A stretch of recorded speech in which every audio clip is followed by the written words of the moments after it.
Iham Kadri is ranked amongst the most powerful women in the world. Hers is a success story inscribed in the trends and ideals of today. Diversity, inclusion, and the environment playing a central role. She's a leading light in the male-dominated chemicals industry, taking over one of the world's biggest and oldest such companies in 2019, Solvay. Her mandate? To shake it up, make it green and more profitable.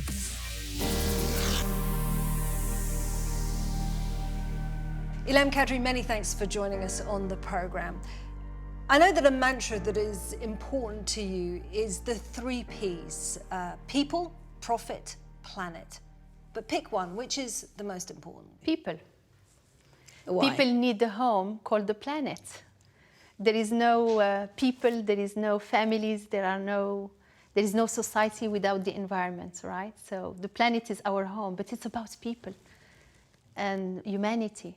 One thing I think is really interesting about you, Ilham, that your position now as a very successful businesswoman, you've really worked hard at it, but it wasn't necessarily on the cards. You grew up in Casablanca, you were brought up by your granny, who instilled some very strong values in you. What were those values that define who you are today?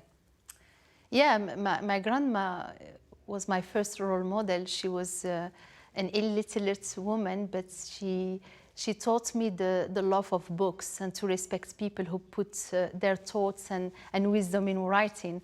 Being an African-born lady, she loved to listen to the wisdom, and I got that from her. She taught me many things. I mean, she taught me to find my third exit, because girls in Morocco were told that they have 2 exits in their lives, once from the father's home to their husband's home, and the second one to the grave. And she used to laugh about it and say, this is not sexy, so find your third exit. And mine was education. Many of us won't have heard what Solvay is, but it's everywhere in our lives, yes. You say. So just briefly explain to us, what is Solvay? Solvay is a 159 years old company. It has been around for many, many years. You find us under the hood of your car, for example, under the bonnet of your cars, in EV batteries. There is no electrical car without Solvay inside. You find us in pharmaceutical, solutions. We purify water, grey water. We are in hygiene and cleaning, like, for example, gels you are using these days to combat the COVID-19. We are in soda ash, our very traditional business in glazing, double glazing, in cars, in building and construction. So Solvay is invisible, but it's enabling, other industries. We call, by the way, the chemical industry the mother of industries. But what's incredible about your story, Ilham, is that you've managed to break actually through 2 glass ceilings. One obviously being a woman, another of African origin. How has that changed who you are in terms of being a business leader? Well, in a way, Isabel, I didn't target to break any glass ceiling. I mean, I targeted just to live my life and live my dreams and follow my passion. And I knew very early that I was passionate about science and technology. I knew that. And it happened that I wanted to be in physics, chemistry, and mathematics. I did engineering diploma. I followed with PhD thesis. And then I became passionate or interested by sustainability. And the reason is that sustainability started at home in Morocco, in Casablanca, because we had, lived in very frugal environments, and the conservation of food and water meant a lot at that time. But there aren't many women in the industry right now, if you look at the chemical industry. So what have you managed to achieve so far to try and change that paradigm? You're right, Isabel, we lose them. We lose them specifically in the STEM, the science, technology, engineering, and math careers. We lose them for many good or bad reasons. We lose them maybe because at school, at youth, maybe there is an inclination to go more to bio or functional careers rather than science and business careers. We lose them during important times in a family life, which is maternity. So, and I've experienced it in really hard way. It's tough. And we lose them because we don't prepare a pipeline. we don't groom them. I was prepared like an athlete to take this job. How? And I was, how through development plans, companies have believed in me. And I had mentors and sponsors. You know the difference. A mentor speaks to you, helps you throughout the journey, and a sponsor speaks about you when you are not in the room, when the hot jobs are being discussed. And I think maybe women and girls need to nurture both, to work on both mentorship and sponsorship. So I think all of this is important, and then obviously persistence, endurance, hard work. When you talk about inclusion in there, we're talking about gender parity, but inclusion is also Yes. about disability. Yes. It's about Yes. bringing in people from Yes. different ethnicities. Yes. It's also about LGBT rights. Of course, of So course. how, as one person, can you change, you're talking about an ecosystem of a company that hires tens of thousands of people? Diversity at Solvay is diversity of gender, of course, but diversity of races, ethnies, religion, skin color, background, thoughts, disability. And all of this is important. And then when you have the diversity, you need to have the inclusion. By the way, we put the I before the D at Solvay. Because often in my career, I've seen it. Diversity leaves you because you don't listen to it. It's close to my heart because I'm a pure product of inclusion and diversity. I was given a chance, but I was not waiting for that chance. I provoked it.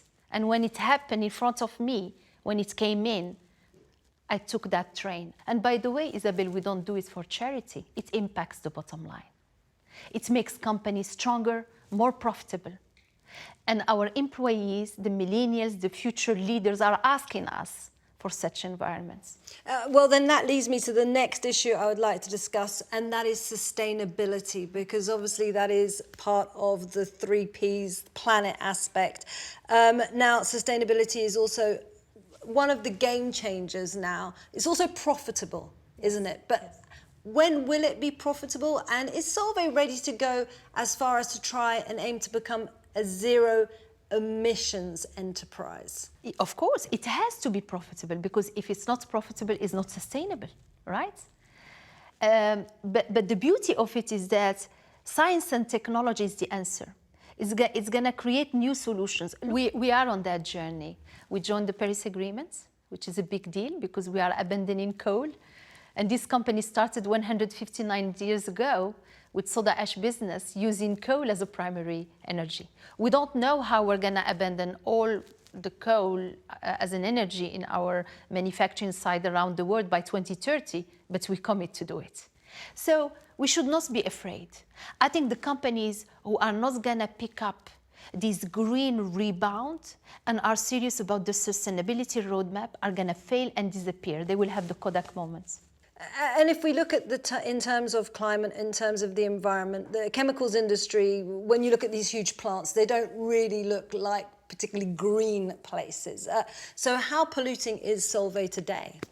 Well, it's part of, the journey of the chemical industry, right? Of course, the chemical industry is one of the CO2 emitters. We need to target the carbon neutrality, but we cannot do it alone. You need a partnership. You need private-public partnership. And we as a company, we're going to be disruptive through redesigning our products from day one to become circular. So the big example we are working in collaboration with Veolia is the recycling of batteries. The batteries, your car, at the end of its life, the battery is thrown away. While a battery is what? Is a cathode and an anode, is full of precious metal, lithium, cobalt. And if we can extract those materials, here you are. If you use a waste, it's not a waste anymore. Now, COVID-19 has brought misery to millions of people's lives around the world. But interestingly, I've also been hearing increasingly that it's become an accelerator for change in big companies. Is this something you have seen as well at board level? It's the first time where we had, several risks taken independently coming at the same time and hitting us. First, the security and safety of our people. Back in March, I was the chief mask officer, not the executive officer anymore. We were all looking and dying to find enough masks. to protect our employees. We had to protect our liquidities and cash, because without liquidities, you don't survive. We had to take care of our value chain and customers to not disrupt the supply chains because the borders were closing, like in Europe, right? And I said it to our teams, we have two paths, right? One is to complain and excuse ourselves because the macros are really bad, and they were bad because we are also exposed to transportation. The second path is to accelerate the reform and emerge stronger.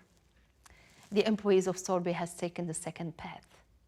And it's amazing. I'm so proud of them, because after 9 months of the crisis, we are a better company. I really believe it. This has been a really tough time. Now, True. you as head of Solvay, you've also are involved in restructuring, Yes. job losses. Yes. How do you sleep at night when you know that people's lives are being destroyed as the world moves on? It's tough and painful, No CEO is there with the mandate to restructure. We like to grow, we like to build jobs. And I learned to dare and care. You dare of taking tough decisions. That's my role with my executive committee, is to ensure that the company survives through crisis, right? And restructuring, unfortunately, can be part of that tough moments, right? But if you don't do it, you will fail and more jobs will disappear. But you need to do it with care and respect. And we launched the Solvay Solidarity Fund. My team and I, we cut our salaries, right, 15%.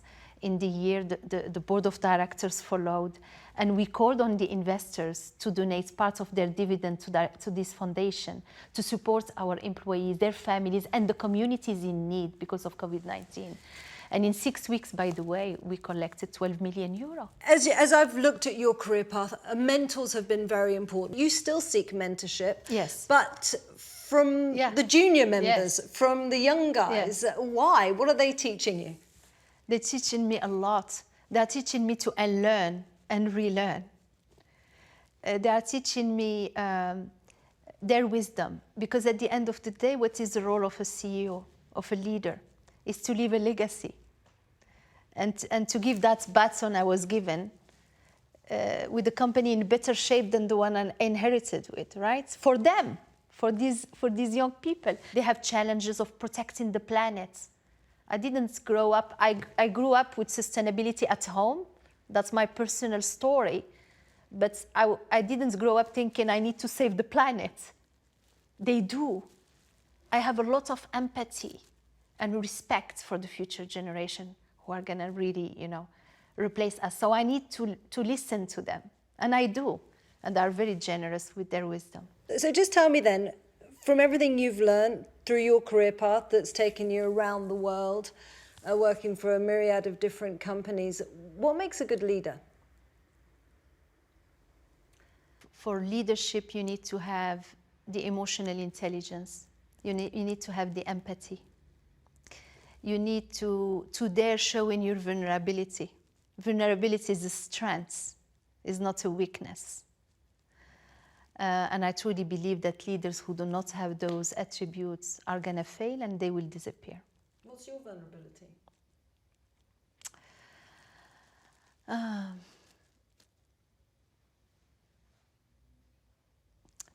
People. I love them. I love to be at the service of humanity. But I know how to dare and care.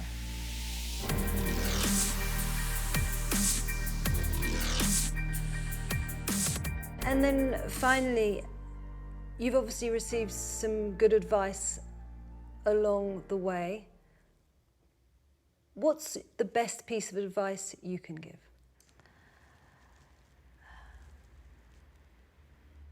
Have a dream and live your dreams. Go after them. And dream big, bigger than what you can even think you can achieve. Dream big and go after them. Ilham, many thanks for giving us your time. I've really enjoyed this conversation. Thank you very much, Isabel.